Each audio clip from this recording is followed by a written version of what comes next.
Godmorgen, aber. Klokken den er cirka 8:00, og jeg er ude ved Herringlyset og laver en lille rekognosceringstur til os. Jeg vil ud og kigge på den vej her, som jeg kører på netop nu.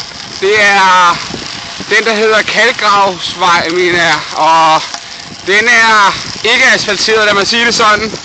Nu får jeg lige et kig på den her.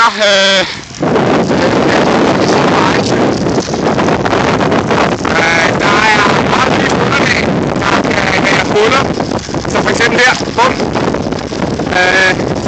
Det er en vej, hvor jeg selv vil overveje at putte indlæg i, fordi jeg har prøvet at kigge lidt på stensammensætningen her, og det virker som om, der godt kunne være flintesten i den. Det er ikke sådan en ren grusvej, sådan en ren gul grusvej.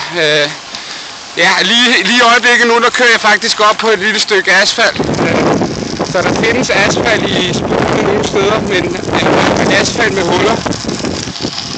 Det var det hele her fra rekognosceringsenheden tilbage til studiet og til mailkorrespondancen. I får den her på mail senere på dagen. Hej!